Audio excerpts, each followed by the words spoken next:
Hi friends, வணக்கம். நாம் இன்றைக்கி என்ன அப்டேட் பார்க்க போகிறோம் அப்படின்னா, நேற்றைக்கு நடைபெற்ற மிக முக்கிய ஐபிஎல் போட்டி குறித்த அப்டேட்ஸ் பார்க்க போகிறோம். அதாவது பார்த்திங்கன்னா, நேற்றைக்கு சென்னை சூப்பர் கிங்ஸ்க்கும் ஆர்சிபிக்கு மேட்ச் இருந்துச்சு. இந்த மேட்ச் பார்த்திங்கன்னா நம்ம பெங்களூர் கூடிய சின்னசாமி ஸ்டேடியத்தில் நடைபெற்றது.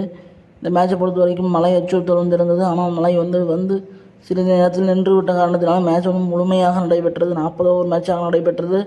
இந்த மேட்சை பொறுத்த வரைக்கும் டாஸ் வின் பண்ண நம்ம சிஎஸ்கேவோட கேப்டன் ருத்துராஜ் கைக்வாட் பார்த்திங்கன்னா, நாங்கள் ஃபஸ்ட்டு ஃபீல்டிங் பண்ண போகிறோன்னு சொன்னார். இதன் காரணமாக ஃபஸ்ட் பேட்டிங் பண்ண வந்த நம்ம ஆர்சிபி அணி பார்த்திங்கன்னா 20 ஓவர்களை கம்ப்ளீட் பண்ணி 218 ரன்களை எடுத்து 5 விக்கெட்டுகளை விட்டாங்க. இதில் பார்த்திங்கன்னா நம்ம கேப்டன் சாப்டு பிளஸி பார்த்திங்கன்னா 54 ரன் அடித்தார். அதே போல் விராட் கோலி 47 ரன் அடித்தார். அதே போல் ரஜத் பட்டிதார் 41 ரன் அடித்தார். அதே போல் கேமரன் கிரீன் பார்த்திங்கன்னா 38 ரன் அடித்தார். இப்படி எல்லாருமே சின்ன சின்ன கேம்பியோஸ் ஆடினாங்க. ஸோ இதனால் பார்த்திங்கன்னா ரன் ரேட் குறையவே விடலை அவங்க. இதன் காரணமாக 200க்கும் மேற்பட்ட ஸ்கோர் ஈஸியாக அட்டம் முடிஞ்சது. 218 ரன்களை எடுத்ததன் காரணமாக 219 ரன்களை சிஎஸ்கேக்கு டார்கெட்டாக வச்சாங்க. இதில் பார்த்திங்கன்னா நம்ம சிஎஸ்கேவோட பவுலிங் கார்டு எடுத்து பார்த்தோன்னா, ஷர்துல் தாக்கூர் பார்த்திங்கன்னா அவர் கொஞ்சம் எக்ஸ்பென்சிவாக தான் இருந்தார்.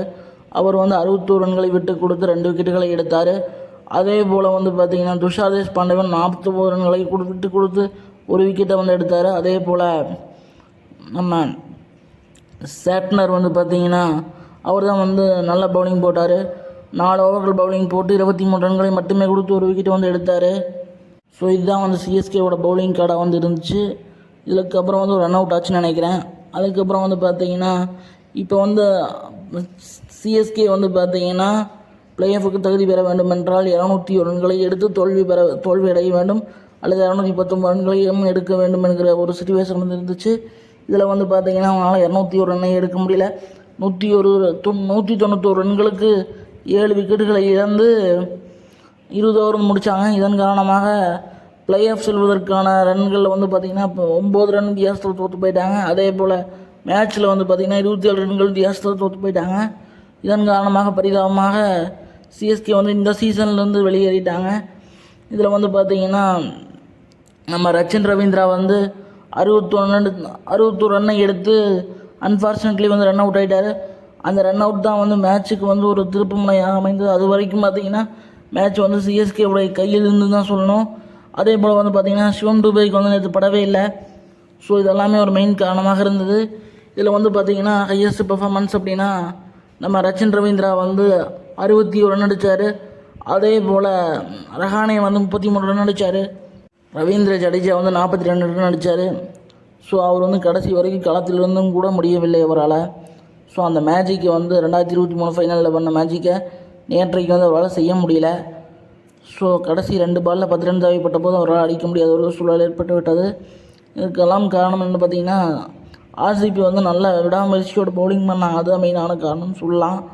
இதில் பார்த்திங்கன்னா நம்ம தலை தோனியும் பார்த்திங்கன்னா 25 ரன் எடுத்து கான்ட்ரிபியூட் பண்ணார். அவர் கொஞ்சம் நேரம் நின்றுருந்தால் மேட்ச் வேறு மாதிரி ஆயிருக்கும். அவர் அடிக்க போய் அவுட் ஆகிட்டார். ஸோ இதில் பார்த்திங்கன்னா நம்ம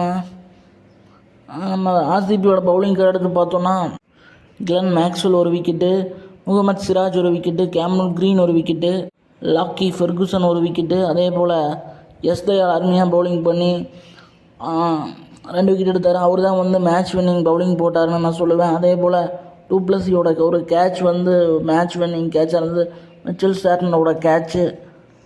ஸோ இதெல்லாமே வெற்றிக்கான இந்த வெற்றியின் மூலமாக சிஎஸ்கேவோட ரன் ரேட்டை விட ஆர்சிபி அதிகம் ரன் ரேட் பெற்றதுனால அவங்க 4வது டீமாக பிளே ஆஃப்ஸ்க்கு முன்னேறிட்டாங்க. இப்போ பார்த்திங்கன்னா கேகேஆர் முதலிடத்தில் இருக்கிறாங்க. ராஜஸ்தான் ராயல்ஸ் 2ஆம் இடத்துல இருக்கிறாங்க. அதே போல் சன்ரைஸ் ஹைதராபாத் அணி 3ஆவது இடத்துல இருக்கிறாங்க. அதே போல் நம்ம ஆர்சிபி 4ஆவது இடத்துல இருக்கிறாங்க. ஸோ இதில் 2வது இடமும் 3வது இடமும் யார் பிடிக்க போகிறாங்க அப்படிங்கிறது இன்றைக்கி நடக்க போகிற மேட்சஸில் தெரிய போகுது. ஸோ அதை பற்றி நான் இன்னொரு வீடியோ போடுறேன். ஸோ இந்த வீடியோ பிடிச்சிருந்தா லைக் பண்ணுங்கள், ஷேர் பண்ணுங்கள், கமெண்ட் கேட்டுக்கிறேன். நன்றி, வணக்கம். தொடர்ந்து சப்போர்ட் பண்ணுங்கன்னு கேட்டுக்கிறேன். நன்றி, வணக்கம்.